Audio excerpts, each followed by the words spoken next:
Ketos. Ketos. Yes. So hit the accent on the first syllable. Ketos. Ketos. Right. Well, it's my married name, and I'm still learning how to say it. Welcome. I'm still learning myself. So just say what you do, and yes. what do you do? So I am the co-founder of an organization called Redemption House of the Bay Area, and we are based out of Santa Rosa, but we serve a population spread out through the Bay Area. And so our focus is to help human trafficking victims escape that life and help them find freedom, and then mentor them. So we are a survivor-led organization as well. So I'm a survivor, and my partner Lisa Diaz-McQuaid is also a survivor. So we are leading these women and helping them get out of that life and helping them to overcome and do something different, and use their pain for purpose. And so we do a lot of work in the Bay Area here in San Francisco in collaboration with Love Never Fails. And so we do a lot of street outreach. We mentor women, we collaborate. So that's what it is. Like we both have the same goal of ending human trafficking and helping women escape that. Thank you for being here. Great work. Thank you. And I see the other two. I see Vanessa there, and I see how do you say her name? My name's Teriel. Teriel, where are you? You can I see your face? Your lovely countenance. I'm in my room right now. I work closely with the ladies, so if I could have my camera off so that when I'm with them, it's not recognizable if possible. Yes, ma'am. Absolutely. Yeah. Okay. And Vanessa, thank you for joining us. We got Hi, everyone. Good to Hi. see Hello. you. Thank you all for joining us. Yes, thanks for having me. We're here when we did our last show, and I'm wanting to do this again. I think we did one in October. I want to do it again. Yep. Just introduce yourself. Tell everybody again what you do and the organization you run. Okay. All right. So I'm Vanessa Russell. I'm the founding executive director of an organization called Love Never Fails.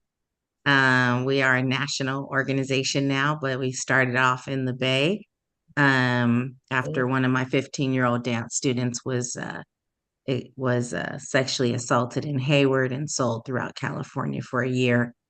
And so, yeah, we've been in place for 13 years, and we're so honored to be in partnership with Redemption House of the Bay Area, Elizabeth and Lisa, and of course, Teriel. So, yeah. Teriel, introduce yourself. Yes, my name is Teriel Bell, and I actually was sex trafficked, so it has been an experience. And as you guys know, I graduated Love Never Fails, as well as IT Biz, so it's been a huge turnaround, and I'm thankful to be able to talk about it in a different perspective. Yes. Congratulations on graduating. Love never Yeah. failed. Yeah. Wow, that is amazing. You're alive and free. Yeah. That's wonderful. That is wonderful. Yeah. Let me throw out the number, because in the first hour we'll take callers. Any caller wants to call in 877-955-1061. I think I said it right. 877-955-1061. Any questions you have about human trafficking? You may have a story yourself. Any thoughts you have about why and how, or what can be done to stop any of that. When the call comes in, we're gonna stop our conversations here, and we will talk to you over the air. 877-955-1061. Our subject tonight is human trafficking. So I'm gonna read something to Vanessa Teriel. Is that, said that right? Teriel? Yes, That's you did. right. And Elizabeth. Yeah. And I found this in, you go online. I want to see how accurate it is. And this will get things going. I want to find out accurate. Human trafficking is modern day slavery, according to this article, and it involves the use of force, fraud, or coercion to obtain some type of labor or commercial sex act. Every year, millions of men and women are trafficked in countries around the world, including the United States.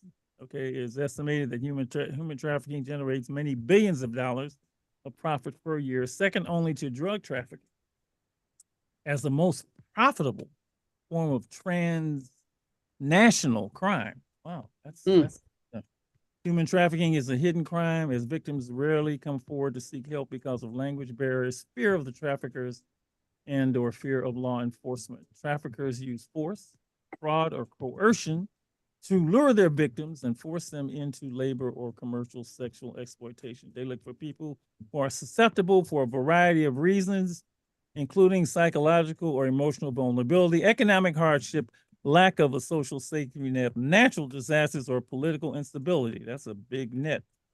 The trauma caused by traffickers can be so great that many may not identify themselves as a victim or ask for help, even in highly public settings. So we got a call. We'll come back. I want to see how accurate that is, because when you pull up something, hopefully that what you're getting is pretty close to the truth. Hi, you're on Street Soldiers with Dr. Yeah, I want to comment a little bit about this. Go right ahead. I know we're talking about human trafficking, Mm-hmm. but also not just human trafficking around the world. Human trafficking, like in this country, like I guess human trafficking is not just the action, it's the idea. What do you mean by it? And when the government establishes an idea, then that is allowed. When you say idea, what do you mean? Well, just like that. Like human trafficking. It's not just sending people over or selling people, or sometimes it's having them to work and do what you want for them to do. Mm-hmm. And have the mind, like it comes to mind, because this country, they dumb America. They in the school system, they need more workers than they need engineers. It all starts with that. All right. Human trafficking is not about it is about that, but in this country, it's about idealisms. It's about education. Okay. It's about we need workers, not engineers. All right. Okay. All right. Thanks for that perspective. 877-955-1061. Give us a call. Your thoughts on human trafficking. If you have a story, something you know about, we definitely want to hear it. So the three of you, that particular piece that I read, is it accurate, not accurate? Anything you didn't hear? Anything you want to add to it when it comes to human trafficking, Vanessa or Elizabeth? I think it was accurate. I don't know, Liz, what you think, but I think it was very much accurate. And unfortunately, according to the International Labor Organization, there are between 25 and 40 million, people enslaved across the globe, and 100 to 300,000 according to the DOJ in the U.S. alone. And that is, in my opinion, is a very underrepresented, underreported number, which just to get that in context, that's between 1 to 3 football stadiums worth of people that are being trafficked in the U.S. And that's just sex trafficking. What the guy who just spoke said, I'm reading between the lines, but I think what he was talking about is like that we have this philosophy of in our country of keeping people dumb and keeping them employed in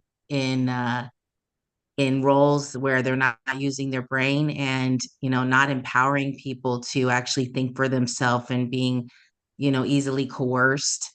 And that in itself is a form of exploitation. It's a form of brainwashing. It's a form of mind control. And that is really at the root of exploitation, is to find vulnerabilities in people and keep them controlled and keep them down with mental or psychological warfare, with coercion. Hold you up for a minute. We got a call. Want to take? Oh, gone. Okay. Whenever the calls come in, I want to grab them.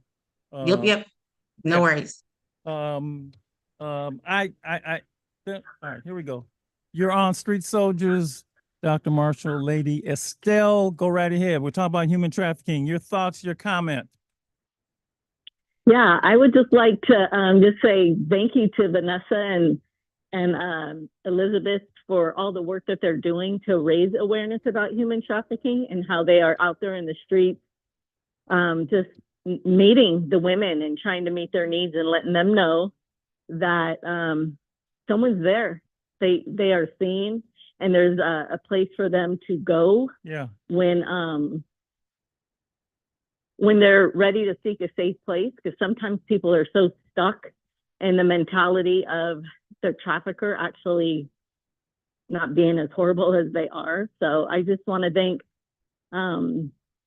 these phenomenal women who are out there putting in the work. And I thank Elizabeth Quitos for sharing her story. She was a guest speaker at a walk in Santa Rosa. And what that did, her and Lisa, it helped other women who had never shared their story about being trafficked. They're actually survivors, but never shared their story yet.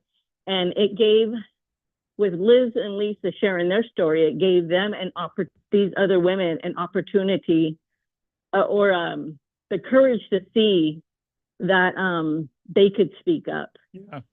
I couldn't imagine holding that inside. And they stepped forward for the first time to say they too had been trafficked and they're survivors. So they're sitting here just taking that all in. And they can say thank you to you. I will say thank you to you. Thank you very much for calling and saluting them. You know, somebody's got to do the work, and God bless them for that. Thank you. 877-955-1061. Give us a call. Human trafficking, your thoughts, misconceptions about human trafficking. By the way, before I even go there, it says that there's another article out here that the #1 states, and this was a while ago, so maybe it's changed. This is data for, I think it says 2017. It was 6 years old now. The #1 states were most egregious were California and Texas. Is that still true? California and Texas, followed by Ohio, New York, and Georgia. It also said that more women than men are victims. Yeah. But are there any phone call? We'll take that. All right, you're on. Hi, how you doing? Turn down your radio. Turn down your radio, please. Yeah, I just want to talk to you about the human trafficking thing. Sure. Like, I just have a couple of input on that. Go right ahead. Oh yeah, so first I just want to say hello to Dr. Marshall and Mrs. Phil. I attended some of the classes back in the day, but they never really got into detail about like human trafficking or anything like that. So basically, like, you know, we all have like people that we love and people that we like talk to and friends and family, relatives, whatsoever. And you know, and the important thing is it's about awareness. You know, I'm not talking about like just no bullying awareness. I'm talking about the full on awareness of, you know, stranger danger, of, you know, knowing who's picking you up and what car, you know, and behind, you know, just taking your loved ones to school, you know, and like make sure that they're safe and they're comfortable in their scenario, so they can learn. So basically, what I want to talk about is like, you know, growing up. You know, I grew up in a small town, Tracy, California. It was a weird city to where that, you know, it was a lot of like quote unquote pedophilia. You know, so a lot of kids would get abducted, and they'll get like you know, told to do different things, and it's been on the news multiple times. And Tracy is no secret, but it was just the fact that we had a whole assembly at one point. I think it was 2015 regarding you know just the whole safety and knowing who's picking you up and everything like that, because it became a point in time to where a lot of kids were being abducted outside of school. Wow. Due to like I don't know. It's like they blamed it on gangs at the time, but it was actually this man who stayed like kind of close to the school district, and he just had a bunch of kids in his basement. Jesus. And one kid actually escaped, and he when he escaped, he had nothing but shackles and cuts on him, and he made it to a gym called InShape. I think it was on Coral Hollow, I think, but this was like back in, like I say, 2015.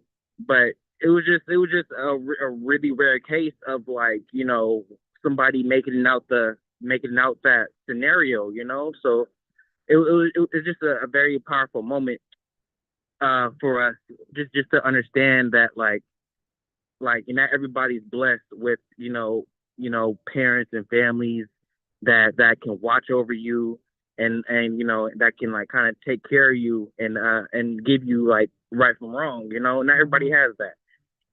Wow. Thank you. Oh man. Ooh, Yeah. I've read a million stories, and I know there are a million stories about how this begins, where it happens, and how it happens. People hanging around the school, I've read that too. So I got to give you credit. Did your school at least try and? It seems like your school tried to address the problem. Is he gone? Okay. Oh, he's gone. Okay. All right. Let's jump right into Those that. transient cities though are kind of dangerous. I noticed like them Bakerfields, them Tracy's, them cities where it's a lot of inroads and outroads, and it's the structure it may not be as built up like a bigger city, but it could happen anywhere. That's the scary part. Yeah, and that common misconceptions. Can we just sort of jump into that about human? Is it men? Is it women? Is it more women? I mean, is it kids? Is it adults? Is it people in the upper class? People? I mean, where is it? Is it? You sort of Vanessa and Elizabeth and Troy. Why don't you just jump in and talk about that? About my understanding can happen to anybody, anywhere, right? Yeah. So one thing I do want to highlight that we hear a lot in discussions, it's something I used to think true trafficking was. I thought trafficking was like the movie Taken, that you were being transported from one country to another. Right. And so doing the work I'm doing, realizing my own truth, and then doing the work with other survivors, trafficking happens so many different ways. And it's happening domestically. Like when we do presentations in the community, I'm pretty sure Vanessa experiences as well. We'll have people in the audience to say, "Oh, it's not happening here. It's happening over there." No, it's happening here. So it's like we have to just be alert and be open-minded that it's happening everywhere, and it's not like the movie Taken. There's so many different ways that trafficking happens. I've heard. I remember the hotel industry is apparently a big magnet for human traffickers. All right, we've got a call. You're on Street Soldiers, Dr. Marshall, Lady Estelle. Human trafficking is our subject. Your comment, your thoughts. Thank you for calling. She just dropped. She go ahead. Yep, you back? Yep. There's so many different ways. Go right ahead. Turn your radio down so we can get you. Okay? You're on. I'm on the line. Yeah, you're on the line. Go right ahead. Wait, I'm on live?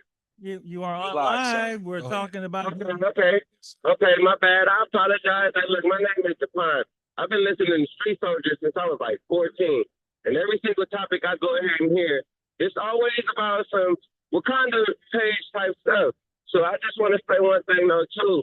For everybody out there in this world right now that's going through some drama and anything, going bad right now, because my grandma right now is in the hospital.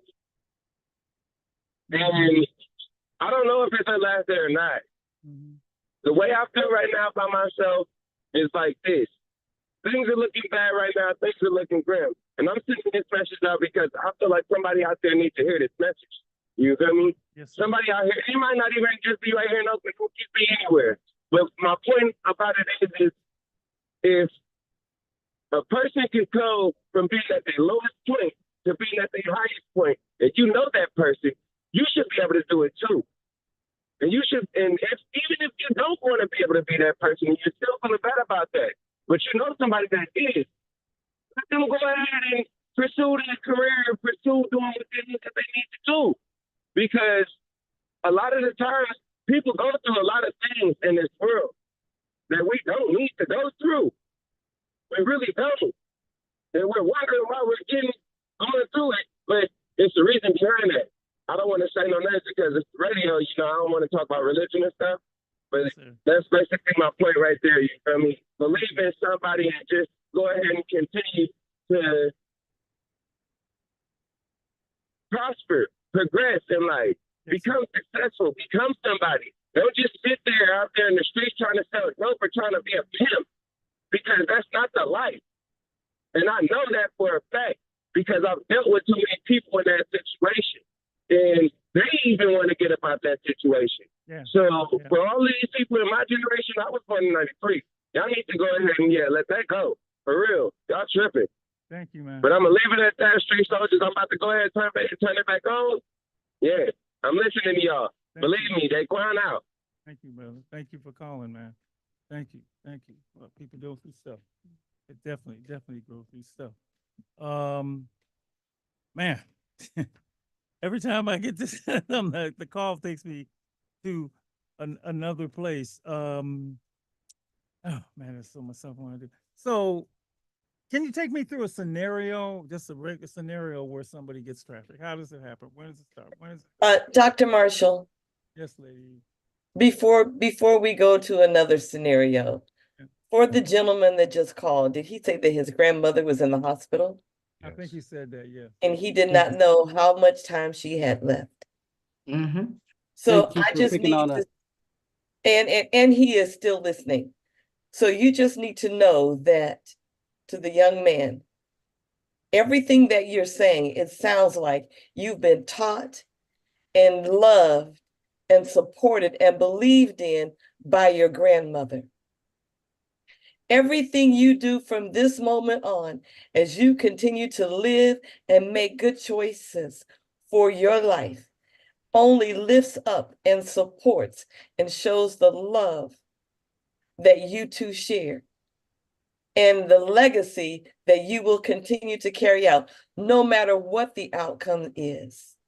So just know that I don't need to know who your grandmother is or what her name is, but God knows. And I am a praying woman, and I am praying that she is surrounded and protected and guided by love and light, and you are given strength and grace and mercy for whatever tomorrow may bring. But whatever tomorrow brings, you just continue to do and be the grandson that your grandmother is hoping and praying that you be. I just needed to say that. Thank you, Dr. Marshall. Now, to continue with the scenario, because see, his heart is full and he is afraid. I mean, it's just, hard to lose somebody that you love. And to bring it back is hard to see people that you work with, your students, young women that you know, whose lives are turned upside down because of these kinds of experiences. So, Dr. Marshall, please go on. Yeah, I was just going to chime in and say the very experience that this young man highlighted is the way people are trafficked.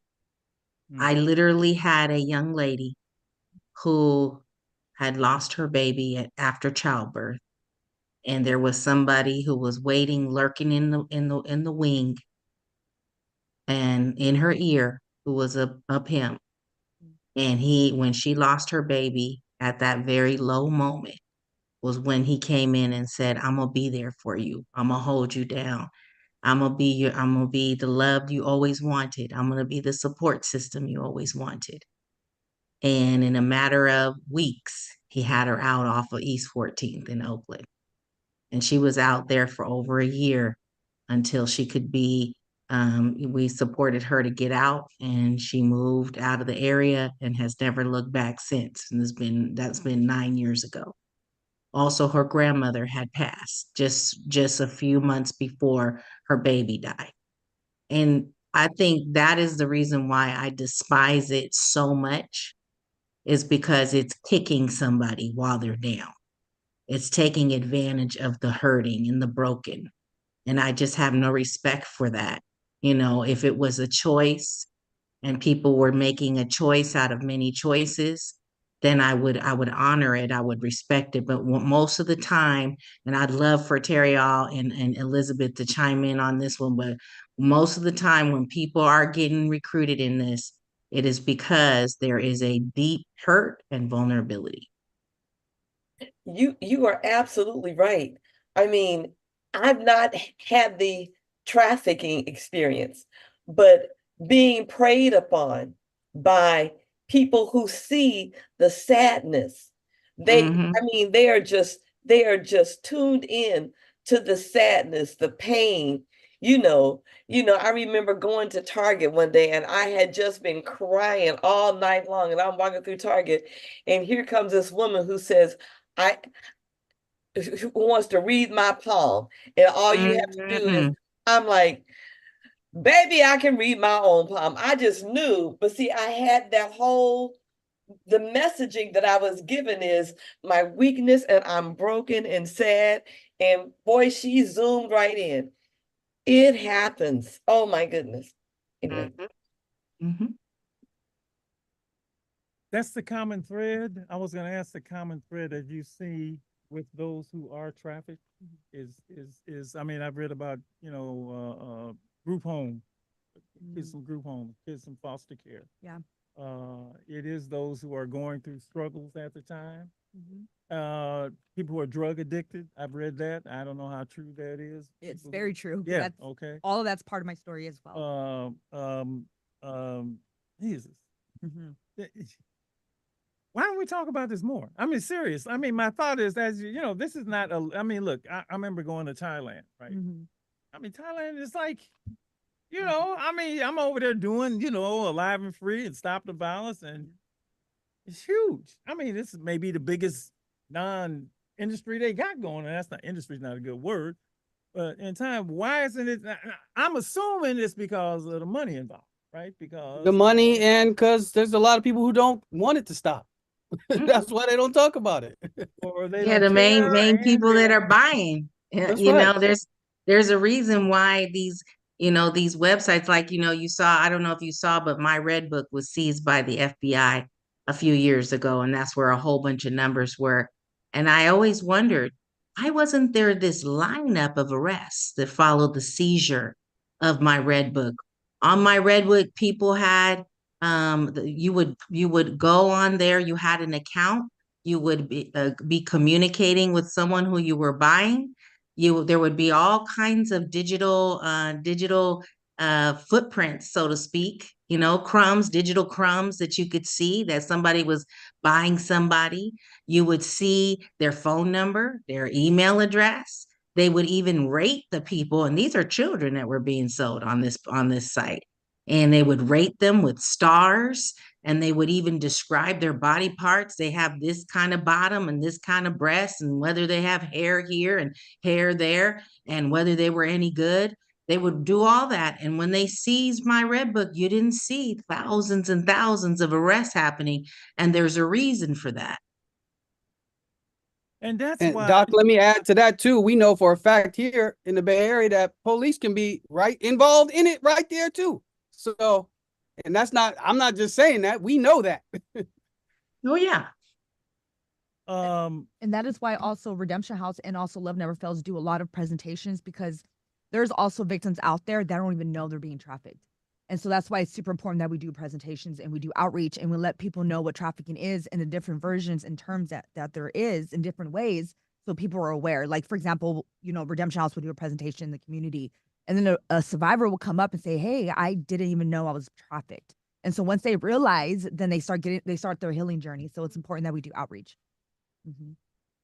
I also appreciated that because I personally didn't know I was being trafficked when it was happening. I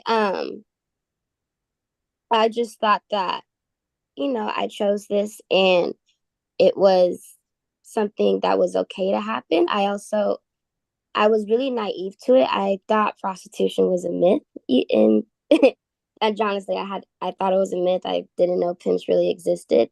So that, on top of being in a vulnerable state, I thought I chose that lifestyle instead of being trafficked, actually. Wow. Oh, this is painful. It's painful to hear. It's difficult to hear. As I was reading these articles, traffickers identify targets in malls, personal connections. They sell love, offering children who are looking for a way to escape to their homes as an alternative. Yeah. It's the promise of a better life. It's the promise of a job. It's the promise of a place to stay. Yeah. And if this isn't, I'm reading this, so if it isn't true, it's anytime, and by the time the kids realize what it is, it's too late. Yeah. So in my experience, I ran away from home because I had physical abuse going on in my home, and it landed me in foster care. And so the foster care was also abusive. And so I ran away from home, from foster care and also home, thinking, let me go find a better life. And that's when I eventually was lured into trafficking because of I was running away. And all those years I was running.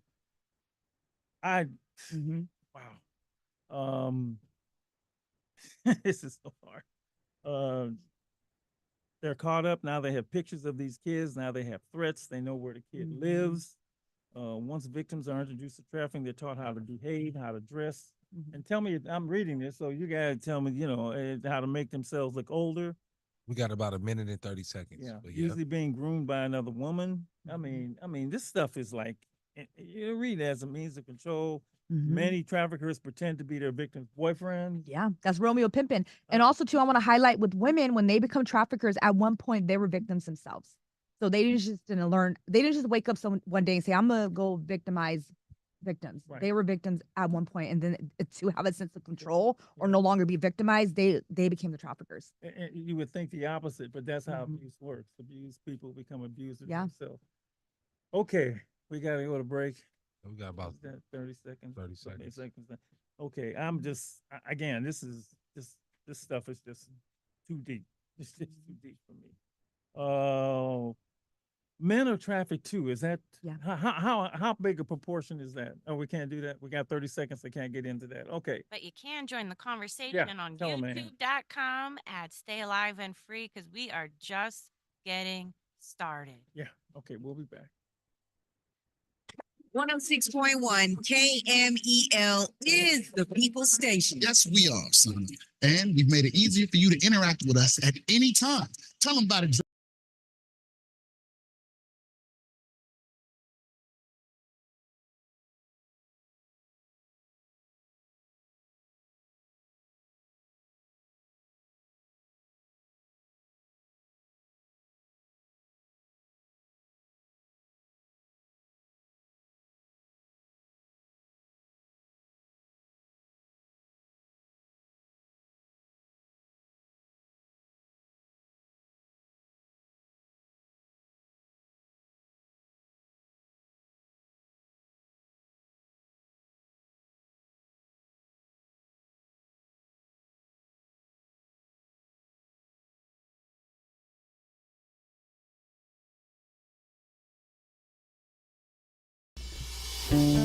Tell me what you see when you look at me.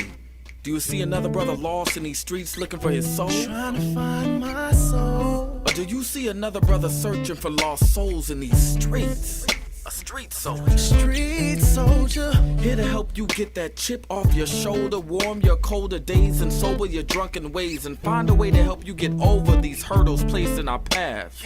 And this is not meant to amuse you. This is for all those who have questions but are afraid to ask. I won't be afraid.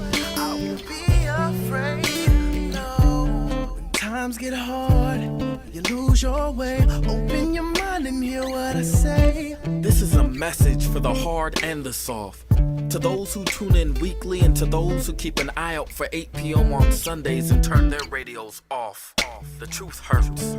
The cloth has been pulled. We're walking around half dead. Use this show as your IV. Alive and Free is a new movement. We've achieved self-destruction. A street soldier promotes self-improvement. Streets couldn't be no colder, so I gotta be a soldier. It shouldn't be this hard for me. Even when it seems so hopeless, I gotta keep my focus. I'm glad to be alive and free, yeah. Streets couldn't be no colder, so I gotta be a soldier. It shouldn't be this hard for me. Even when it seems so hopeless, I gotta keep my focus. I'm glad to be alive and free, yeah.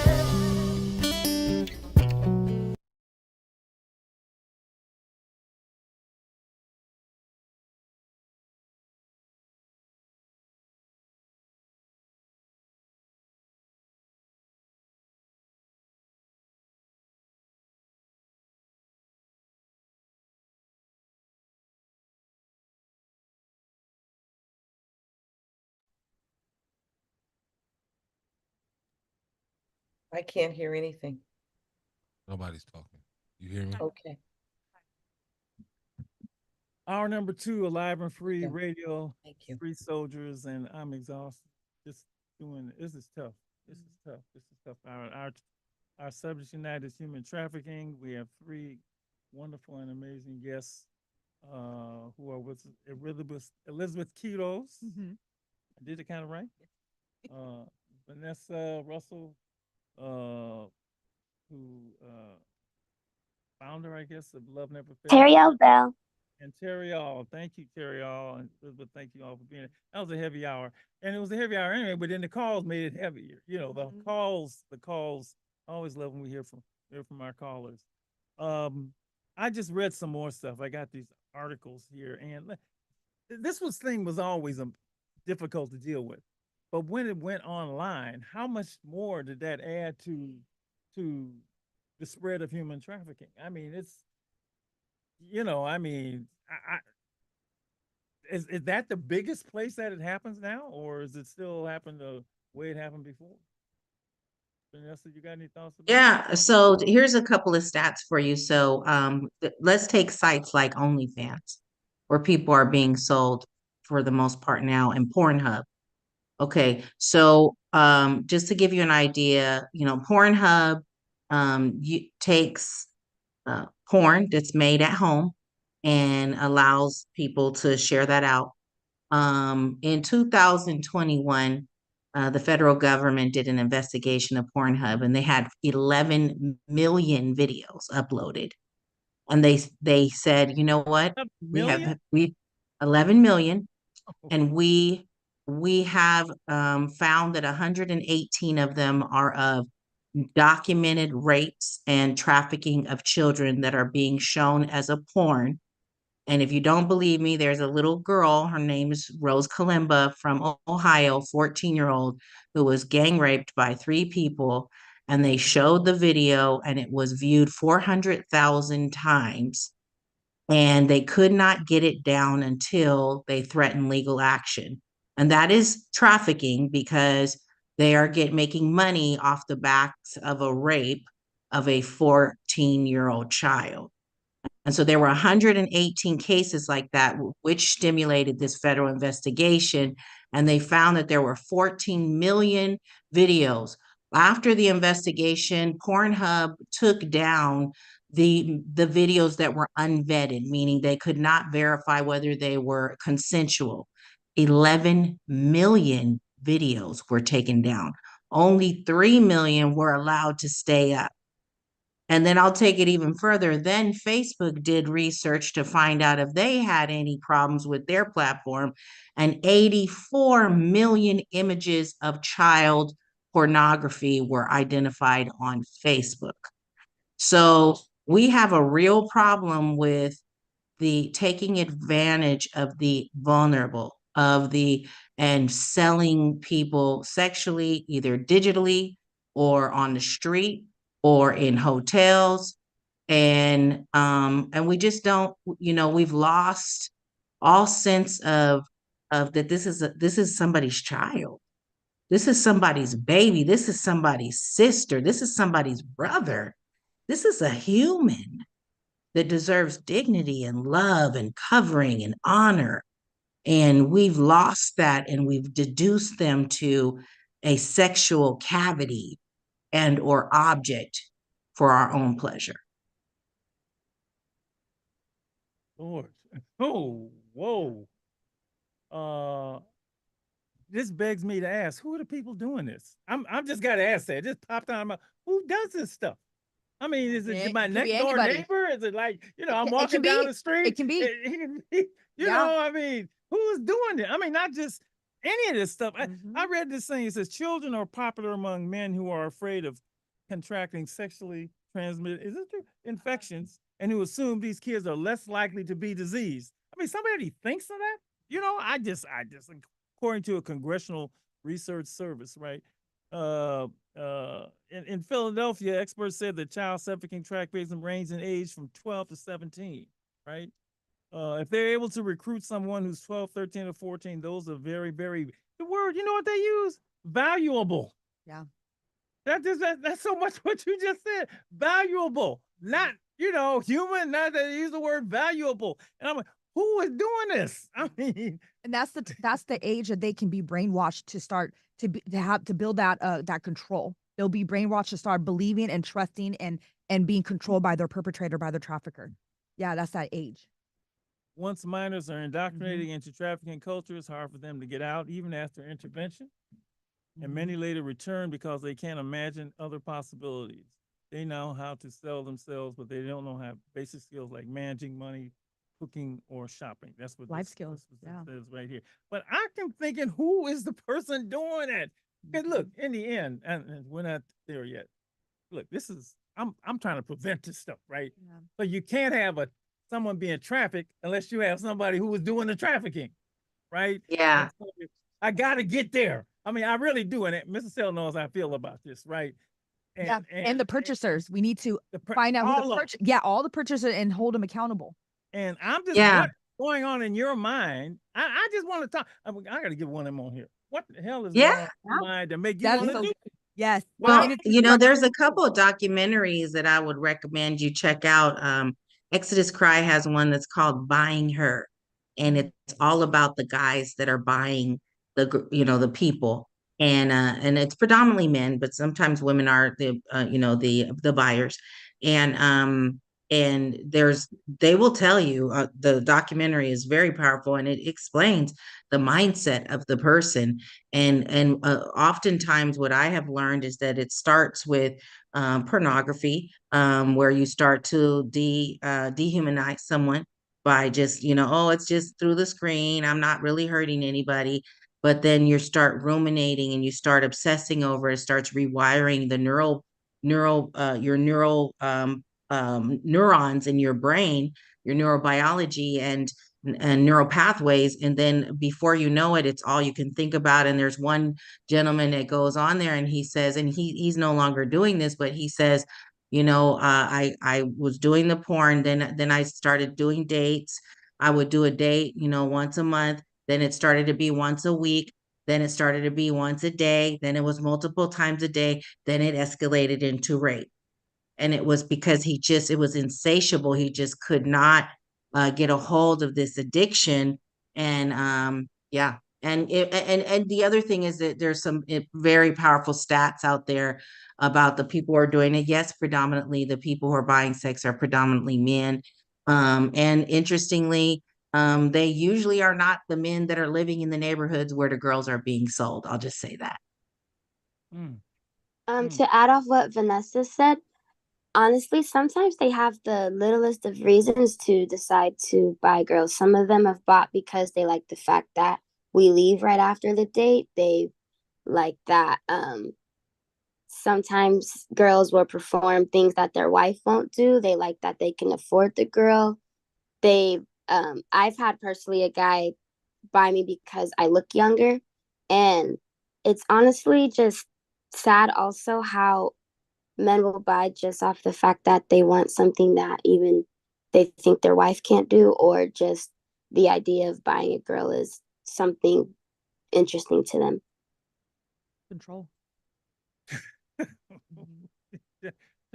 Cheryl, how did you meet Vanessa? If you can share, I mean, you really, it's, I got to ask you, do you mind? Oh, no, I don't mind. Honestly, it was my mom. She and Vanessa were in contact, and when I came to the program, that's when I was able to meet Vanessa, actually. How long can you talk about your story? Yes. Please, thank you. I was trafficked in 2022 or 21 actually, for the first time when I went to college.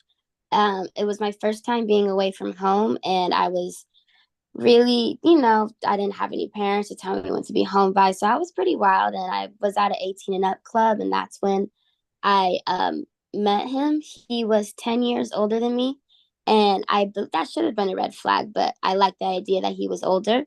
So then we met, and he used my promiscuity against me. He said that because I was already, having sex with other people, why not get paid for it? And he glamorized the lifestyle with luxury things and money and cars and my own apartment. And I just felt that at 18, I had to have those things. So I tried it and it was a really bad experience, enough for me to stop. And that was in August. And then in March, I was very sad and vulnerable, and he was around and he stuck around. And so I decided for his birthday that I wanted to get down for him. And so I did. And from April till July, it was great in terms of like the lifestyle. He said there was a lot of luxury things. There was, designer stuff and eating at um, steakhouses. And that was okay. And then the situation happened to where he became really abusive towards me, verbally and physically. And it took a toll on my body. I was like much skinnier. The sleepless nights were like that. It was a lot. It was at one point unbearable, but because he had me cut off my family ties, he had me block my mom, and I didn't talk to my parents or my cousins or anybody like that. I was pretty much alone in a different state by myself. So I felt that he was the only person I could turn to, regardless of what he did to me. I thought I was stuck. Um, so I was trafficked from March until October 31st, when I finally got away. During the time of being trafficked, though, like, it happened in hotels and casinos. And the casinos and hotels were aware of what was going on. I've had security guards come up to me and they're like, "We're aware of what you're doing, but you're not causing any trouble." I've had even some of the security guards ask me how much and try to date me. I've even had a police officer date me before. So people who have knowledge, who should be stopping what is happening in their establishments, aren't.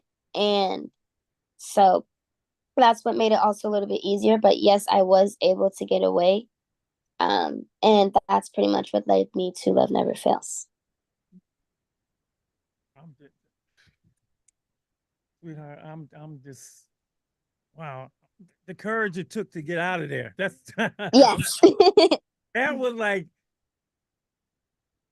yeah, the courage to get away from We are him. so glad that you are here to tell the story. Oh, I'm so thankful and blessed, honestly. Oh, Thank you.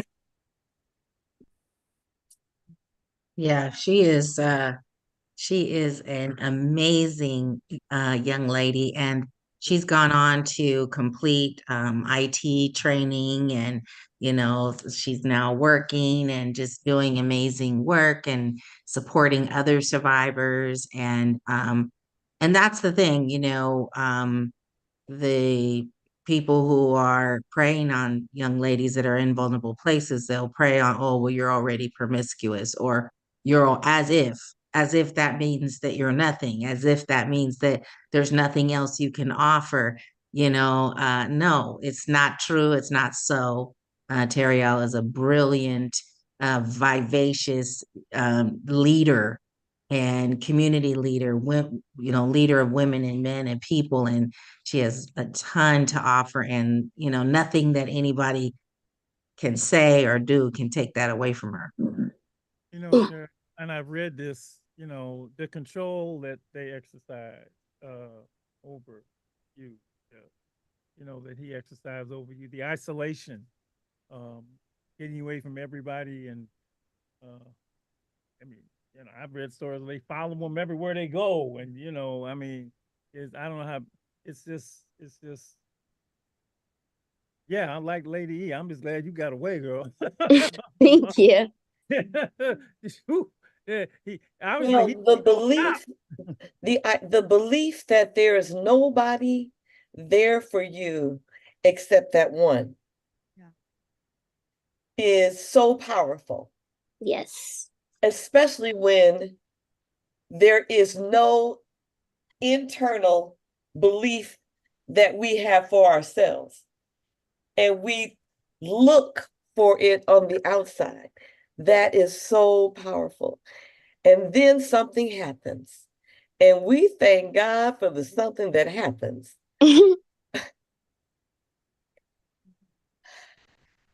That gives you the courage, the strength, whatever it was that got you going in a different direction, in the direction that's safe and healthy, where there's show enough love. because show enough love definitely doesn't fail. Show enough love won't get you. Show enough love ain't about a designer bag, okay? Okay. I'm assuming you didn't have a chance to finish college. Is that correct? Oh, Like Dr. Marshall, I can't hear you because you're just so far from the mic. I'm sorry. I'm assuming you didn't have a chance to finish college. Is that correct? I did not. I technically finished out the year, but I stopped going to classes. I only went to college for 1 year, but I already had the mindset that I didn't want to do schooling anyways. So, Okay. yeah. Well, I only mention that because Dr. Marshall and Lady Seal, that's our specialty, is helping young people go to college. So, Nice. Well, IT Biz felt like a good alternative, and it was definitely cheaper than college, so I see that as a win. Got it. I just wanted to put that out there. And it don't mean you can't do it later. I mean, it's never too No, late. no. So Yeah, it'll still be you're there. still young. Yeah. That's right. That's right. Yeah, so Liz, just, speaking of that, Liz is in the process of getting her doctorate. She got her master's last year. Big time. And see, Yes. so it's never too late. And, just again, don't sleep. Don't sleep on the queen here, you Yes. know? Well, I'm going to turn to her and ask her to tell her story. Apparently, she said a lot of people know you from here. So Yes. thank you very much for sharing. Yeah. Yes. I'm super grateful and honored to be here. This is full circle for me. To come back to my stopping grounds and basically share my story and bring hope, to whoever's listening, that because whoever is going to be listening to this can be trafficked at that very moment. So I want them to hear all of us and get that hope that even though there's whatever situation they're in is super temporary and that there is hope and that they have that power within them to get out. They just need to know that they can reach out and who can they find to trust. And that's what we're here for. We're those individuals to be there for someone that's in that life that they can trust and then they can get out. So for me, I always like to say, my story comes with a trigger warning. So if anybody gets triggered, it's okay to take a break and then come back and then listen to the story. So for me, my trauma started. I like to highlight a lot of things that had happened that led me to being trafficked because people need to know and they need to look out for these signs and they need to do something different so nobody else fall through the cracks. Yeah. And so for me, my trauma started at the age of 4. I was physically abused and sexually abused. And so I come from a family of alcoholics, addicts, criminals, and gang members. And so there's a huge generational cycle within my family. And so for me, when I got out, I chose to stop that cycle within my family. And I needed to do something different so my son and my children can have a different life and they can repeat a different cycle. And so because of the trauma I've experienced in my family, I also know about forgiveness. And forgiveness is huge for me because it helps me to understand why my family did what they did to me and why I experienced what I experienced growing up, because they were just repeating the cycle because it was done to them. And so because of my abuse, this led me to being placed in the foster care system. I grew up in a single parent household. Yeah. My dad wasn't around, so I was always looking for love in the wrong places. My mom was abusive. And so and we were living in poverty. So there's so many different things that individuals can be lured to trafficking. When you're coming from poverty, coming from a single parent household, you don't have that dad figure in your life. You're looking for somebody to meet your needs. And so when I was placed in the foster care system, I was thinking I was going to get my needs met there, and I wasn't. It wasn't. Yeah. The foster home I was placed in was also abusive. So I'm like, well, I'm not safe here, and I'm definitely not safe with my mom's. Where can I go?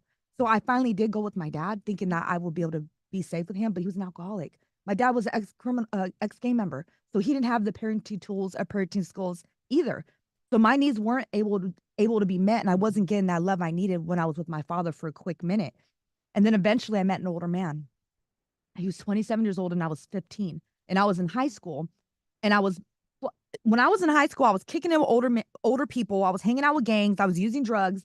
I was ditching all my classes, had bad grades, all these signs, and nobody asked me questions on what was happening with me. And so I remember meeting this man. He came up to me and said, "Hey, you're gorgeous. You're beautiful. What is your name?" Nobody ever told me I was beautiful. So when I heard all these good things, it literally lured me in.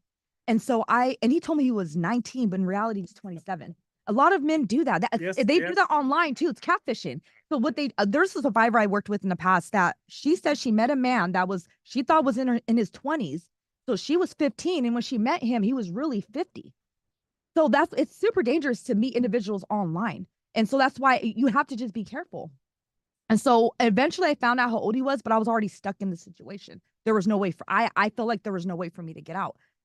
So eventually this is the grooming process, and this is where it's called Romeo pimping, where a man preys on a younger person's vulnerability, and they say, hey, I can be that protector for you. I can give you this protection. I can be that father figure for you. And then there's sexual activities that is involved. So this is a relationship. So it's called Romeo pimping. And so he started, and I thought being with him was the answer. I'm like, I'm not going to my mom's, not going to foster care system. I don't trust the police, and I'm not going back to my dad's because that didn't work. So I feel like, you know what? This is the answer. So I ran away with him. And little did I know what plans he had for me. So he was part of there's a big gang called, a really known gang called 415 Kumi. So there's 415 Kumi and Black Gorilla Family out here in the Bay Area. And so he was part of 415 Kumi. And so when we were out, he had me on 16th and Mission.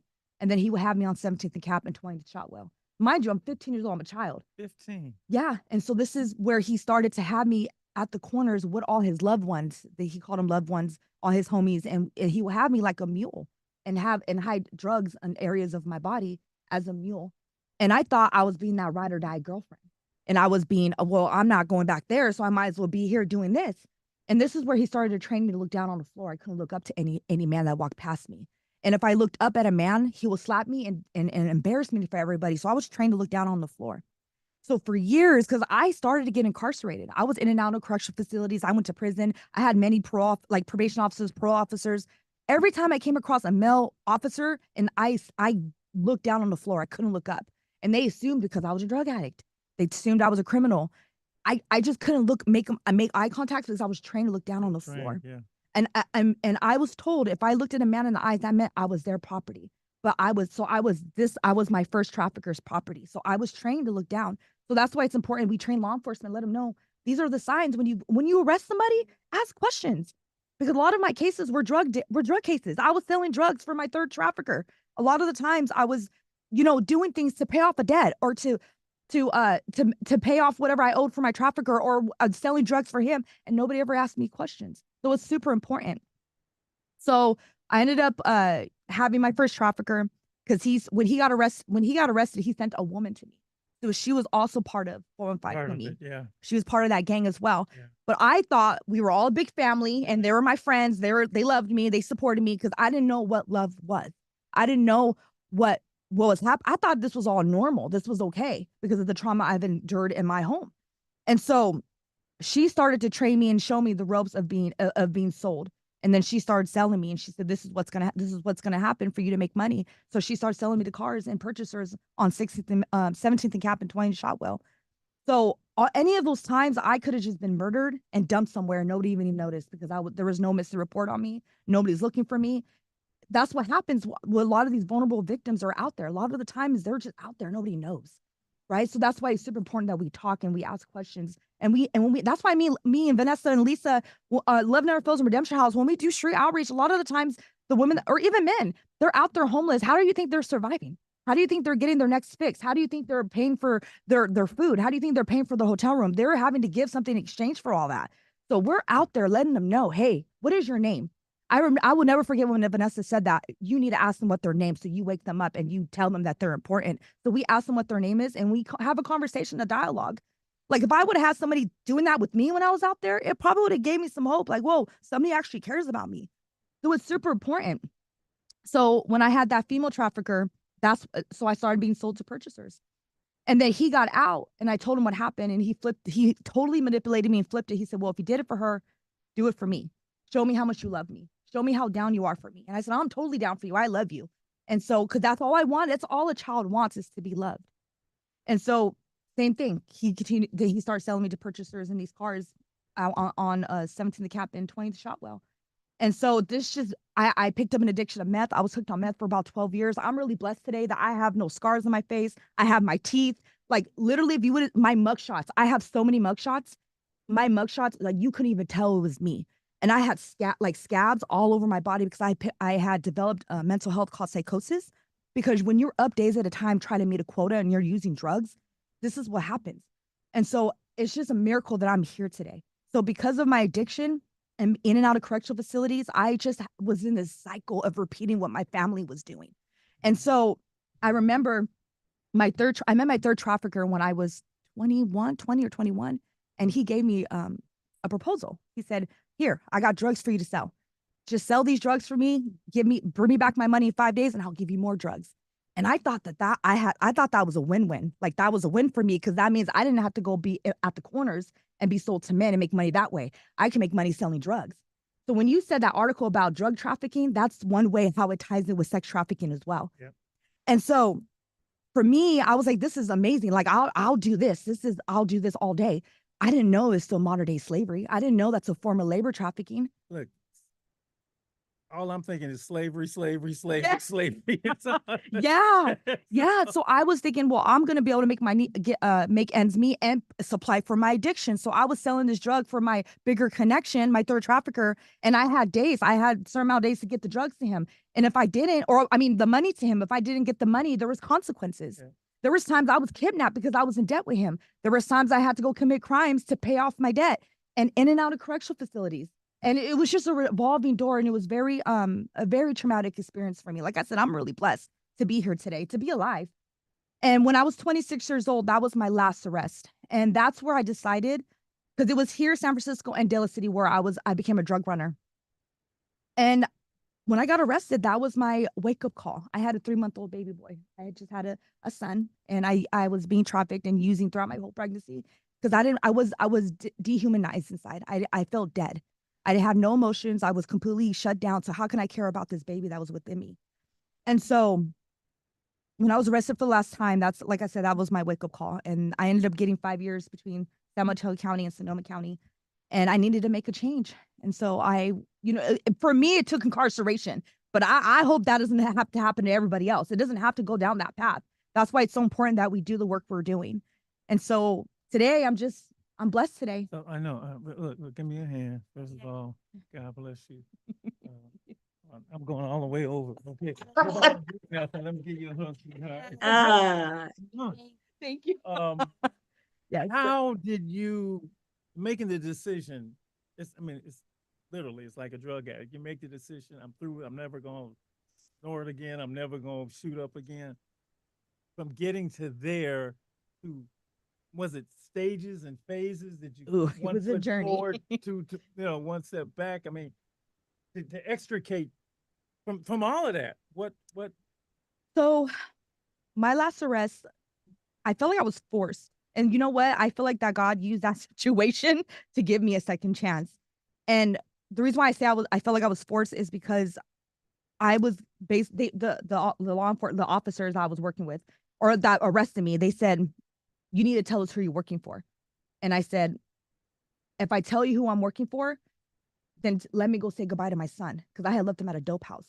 And so I knew all those years I was on the streets that you do not snitch. You don't snitch. You don't tell. That's the rules of the commandment. Yeah, that's one of the rules of the streets. Yep. So I told the officers, I said, "You know what? If I tell you, then can you do this for me?" And I already knew once I did that, I was gonna have to be out of the game. I was gonna have to be out of the streets, and I was gonna have to go somewhere else and get away for protection. Yeah. And so I ended up telling the truth. I call it telling the truth now because at the time my mindset was snitching. And a lot of the women I work with now, they're like, I don't want to snitch. I'm like, that's not how you live now. Tell the truth. It's now telling the truth because now I get it. If your motives are wrong and you're just trying to get out of a situation and go back to doing the same thing, then that's not right. But if you're trying to do something different and reclaim your life, then tell the truth. Like I was held back. I was in bondage by that term or that slang of not snitching. So when I finally had the confidence that, you know what, I'm going to keep it real and I'm going to be honest, that's when it got me out of that life. I was forced to get out of that life. Do my prison term because I got 1170 prison term in San Mateo and Sonoma County. And when I was in San Mateo, I slowly started to change because I remember I was scared still because I didn't know if my trafficker was going to send people in to beat me up. So I was constantly on guard fighting people because I was super scared. Yeah. I didn't know people were going to have paperwork on me because I snitched. I was super scared. But I remember I started there was resources I started utilizing. So there's Christina Corpus. She's the first Latina sheriff in San Mateo County. So at the time she was, I think she was captain. So she would pull me out of my cell and talk to me. She would tell me, she said, hey, what do you have hope. Like there's a chance for you. So when she started doing that, I started to feel like a human. Like I really started to like feel like people cared. And then I started utilizing the resources and meeting with a brother named Brother Marty. And then he would pull me out of my cell and talk to me. And I would tell him, hey, I just got in a fight with this girl and blah, blah, blah. Like I did this and that. He said, why do you got to prove yourself? He said, why do you have to fight? Why do you have to prove yourself? Like all you have to do is walk away. So he gave me tools and never judged me. He just gave me tools. Right. So I went back to the mod and then I walk away from fights and I go back and tell him like, hey, I didn't fight today. I listened to what you said. He said, good job. And then Absolutely. I started to feel good about myself. Yes. Yeah. And then that started to encourage me to learn more about God and what that looked like for myself. Because growing up, I thought God was a punishing God. I thought God was an angry God. Like if I made a mistake, I was going to go to hell. So I didn't want no piece of that God, especially all those times on the streets. I felt like I was abandoned, like nobody had my back. I was alone out there, had to survive. And I felt like, well, where was God the whole time? And then now I know that he had me the whole time because I'm alive today to be able to say what I overcame. And so when I was incarcerated, I started to get curious. Okay, I want to know about who God is himself. I want to have my own relationship. And so when I got transported from San Mateo to Sonoma County, because I had to do the rest of my term in Sonoma County, I completed my GED. And so when I got my GED, I was a high school dropout, got my GED, and it was. You'd be like, look at me. Yeah. I felt this natural high. Look at this piece of paper. Yeah, I did this. Yeah, so I felt a natural high I've never felt before. So Yeah. because of that, it sparked like me wanting to just do something different. And I feel like, and just throughout, like you said, like throughout my whole journey, it's been hard because I literally felt like I was a baby crawling all over again and learning how to walk and learning how to let people love me. I remember one of my mentors, her name is Beth. She told me I was a porcupine. She called me a porcupine because like I was so guarded. And I see it all the time. Yeah. And so I'm learning to let people love me because I always had to protect myself when I was on the streets. So it's a lifetime journey. And then when I like that. As a lifetime journey, I'm not going to get cured overnight. Like I feel like this is going to be a journey I'm going to be on for the rest of my life, And so I remember just getting out of being incarcerated, going to Women's Recovery Services, a program for drug abuse. And that's where I learned that I was a survivor of human trafficking, that there was no such thing as a child prostitute. I was able to be vulnerable and talk about what had happened to me. And I had so much shame and guilt. And they said, no, that's not your fault. There's no such thing as a child prostitute. You are a survivor of human trafficking. And when they gave me my truth, I just I just ran with it. And then I decided to go to the JC. I just been on this journey of healing. And so now I'm getting my doctorate's degree. Yeah. Yeah. You must think, what do you think of that? Yeah. I mean, they've been there since my and that I know you have a connection and they can't see you, but I can see you. And oh, did you? Yes. Oh. Oh, wow.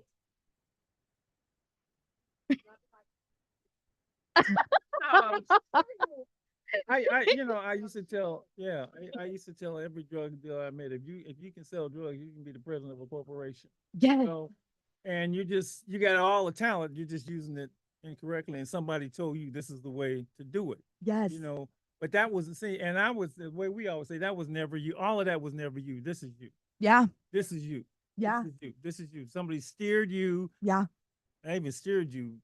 You got off on this path for a lot of, all the stuff that happened in your house. Yeah. But that's not you. No. This is you. Yeah. And you were a victim. And this is God bless you. Yeah, thank you. Really? I like when you said that transferable skills because of my experience selling drugs or out there involving money, like you can use them for good now. Sure. I mean, yes. we used to teach the stock market by telling them about they used to say these drug dealers did this and so on, but it's but I hate to bring that up in the way that I'm bringing it. I mean, the way I bring it up makes sense, but this is you. This is all the glory that you were meant to be and is manifesting and get that doctorate, girl. Yes, yes. Get that. Vanessa, how does that, and Terrell, how does that make you feel to hear her? Isn't that just wonderful? Oh, yeah. Yeah, the area where she was being sold, I would be there in that area when I was young. I'm older than her, but I was like a teenager, and I would be in that same area, and I just think about that was a place where she was being harmed, and it makes me upset. But then I just get so much joy by looking at what she's doing now, and her and her partner Lisa and the things that they're doing. They're caring for people, and in another, throughout the Bay Area, doing outreach, sharing their story victoriously. So inspirational. I can't say enough good words. Yeah, Just yeah, can't. and that's why, I know Lady E knows when we see the kids, we celebrate. We celebrate that we see them. Yeah. Stuff happens between the last meeting and the next meeting, and they come in and, oh, I'm so glad to see you. Yeah. And I am, because you know what goes on out in the streets, right? Yeah. And Absolutely. celebrate all of this. Yeah. Celebrate Yeah. all of this. Everything. It's Mhm. beautiful. It's amazing. Celebrate you're alive and free. Yes. Yes. Yeah. Well, and there's a And scripture. It's educated it's and everything. Genesis 50:20, and it says, "What the enemy means for bad, God uses for Yes. good." And I Yes. stand on that every single day. Yes.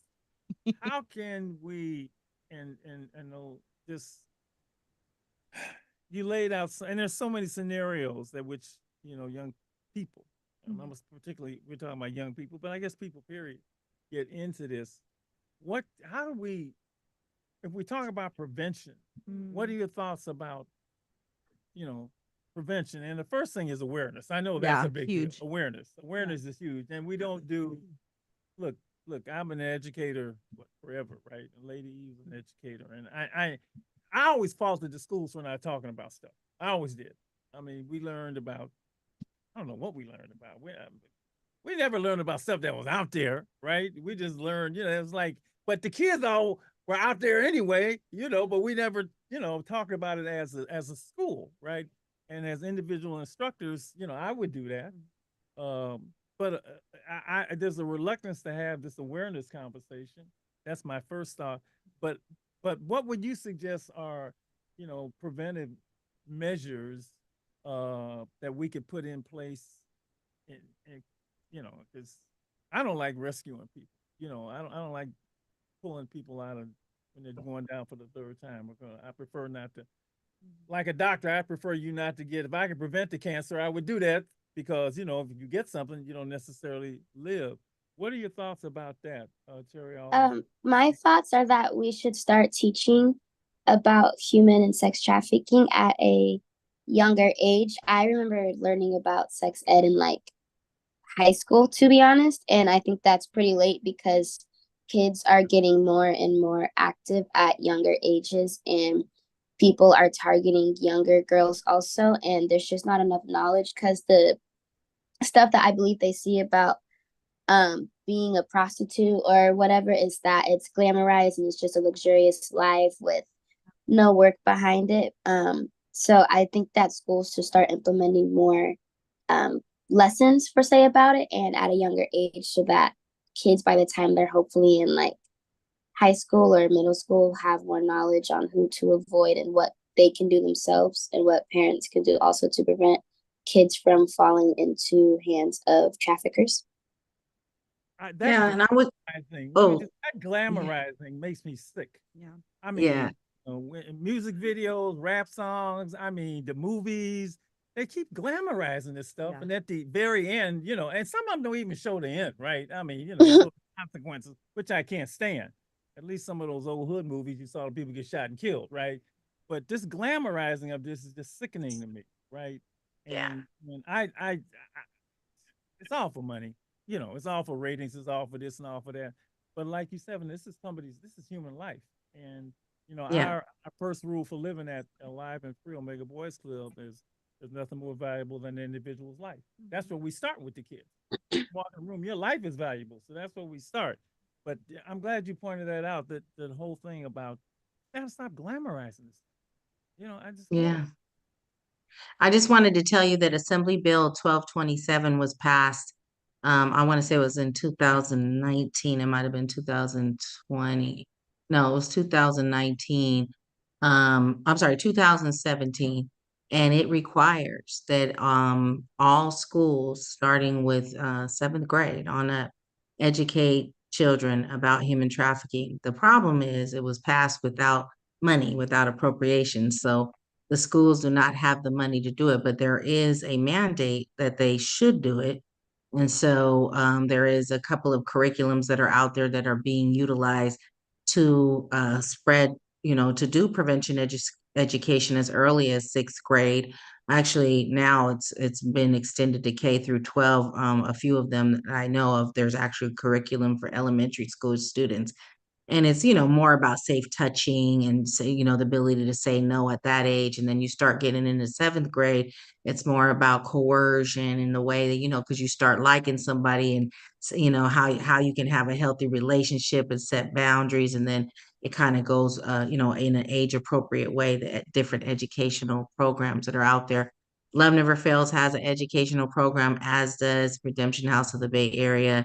And there's several others that do really great work. We use a curriculum from time to time called Word on the Street that was developed by LA Probation and Nola Brantley Speaks.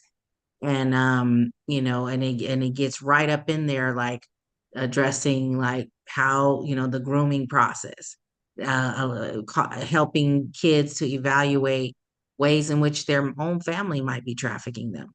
Familial trafficking is very common. And if you're groomed in it, you don't know that it's actually happening to you. Mommy and daddy got to pay the bill, so you got to go lay with the neighbor, or you got to let Uncle so and so touch you. These kinds of scenarios happen all the time, and they're exploitative.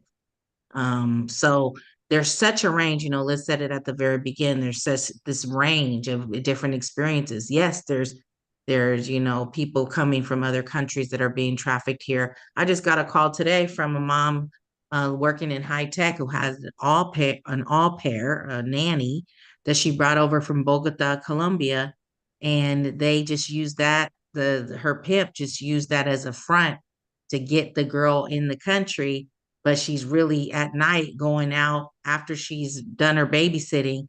She goes out and she's sold at night. And the only way that she found out is because there's tracking of her phone and STDs and, glamorous bags that you wouldn't be able to afford with an all pair salary, and other cell phones that they weren't provided, multiple cell phones. So there's red flags all over the place that we need to teach not just the young people about, but the churches about, the schools about, the families, the parents. We all need to get up on game so we know what's going on in our community, how can we better support people, and how can we make sure that they know that they're loved and cared for. The hospitals too, because Hospitals too. yeah, when I was out there being trafficked, I was constantly in the emergency room, like odd hours of the night, 1 in the morning, 2 in the morning, 3 in the morning, for female issues. And so those are all red flags, and we need to be asking questions, not judged and assumed we're an addict. A lot of the time they just assumed I was a drug addict, and I was, but I was being trafficked too. So we have to ask those questions. And I want to do something. I want to teach these guys not to do this in the first place. Yeah. I got to go there.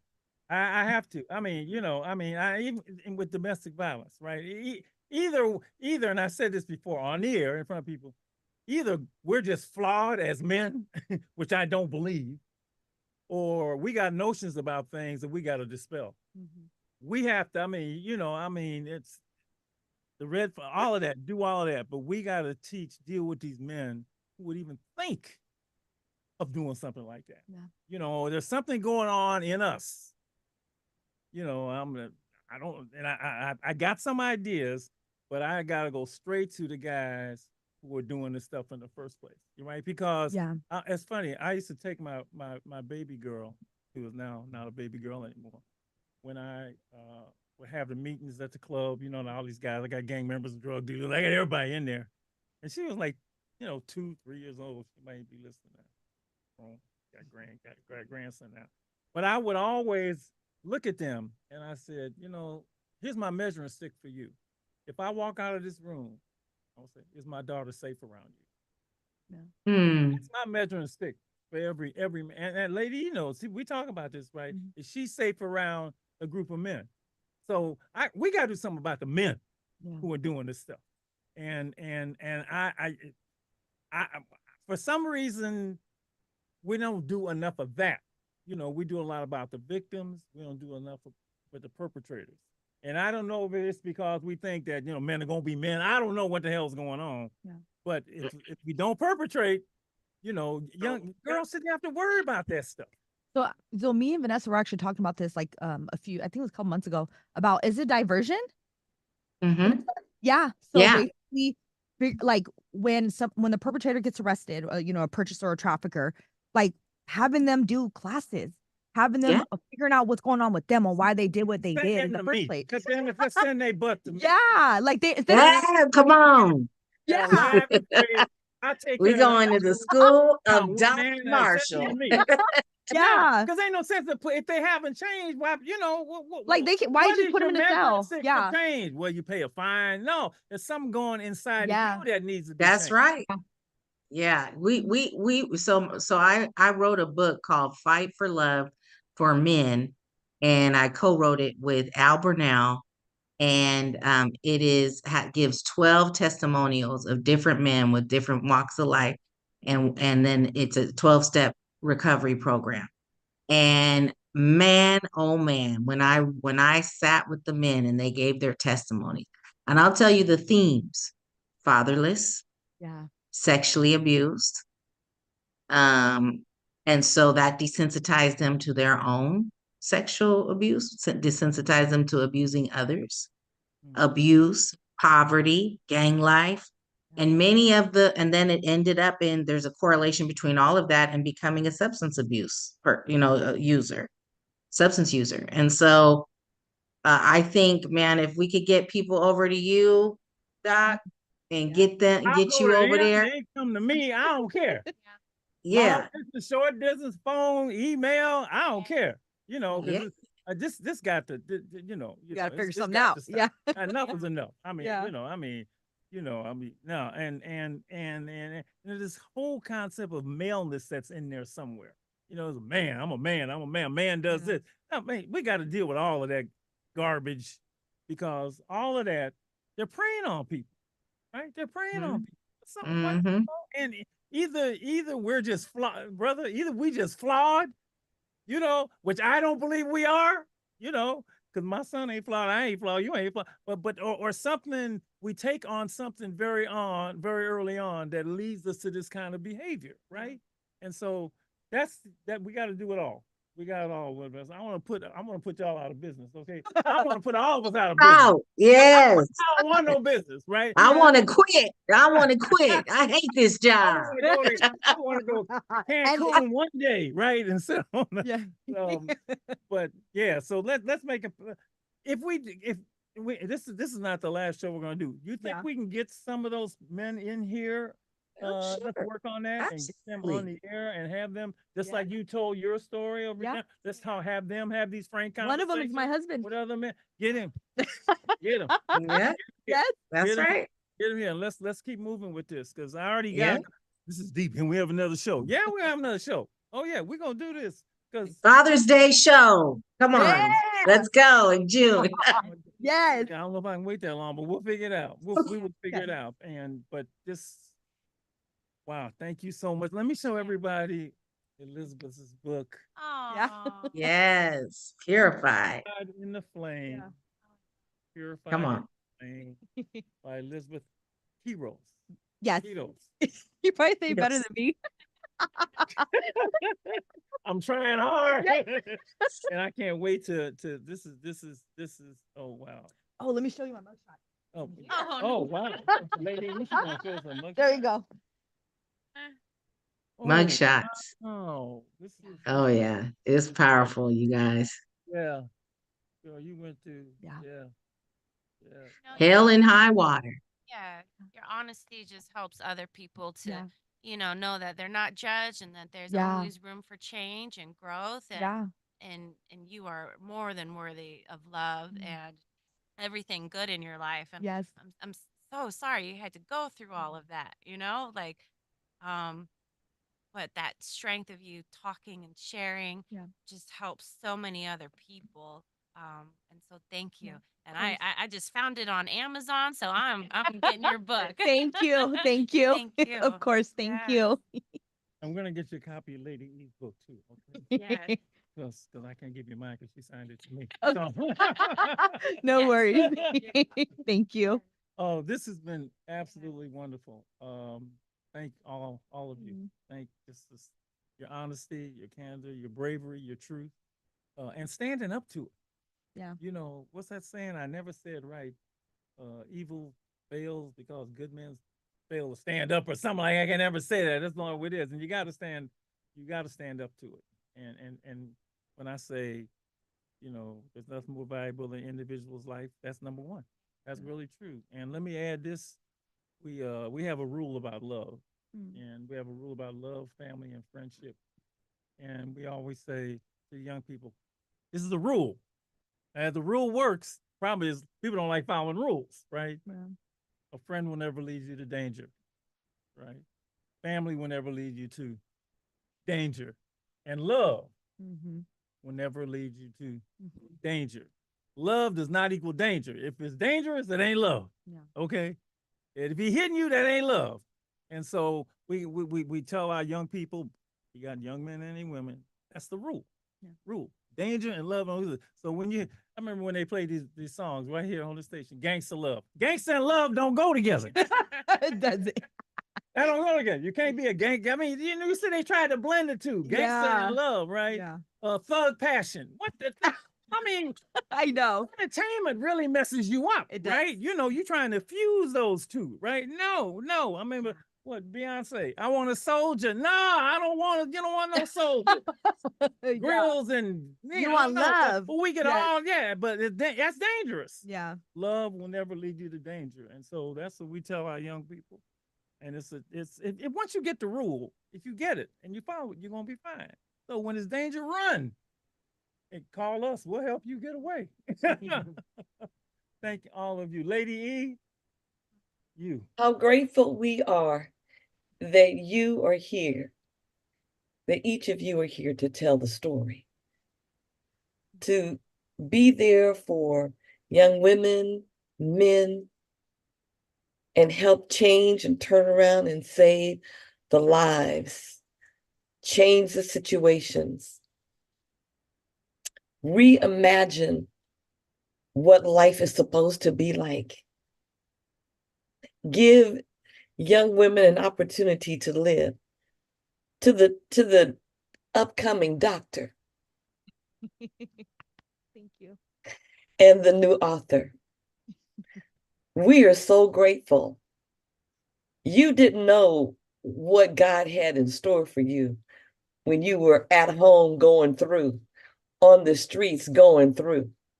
You were looking for love, never realizing how much love had you held, kept, safe, protected, gave you strength, courage, resilience, and power to make that journey so that you can be here for the Terriels.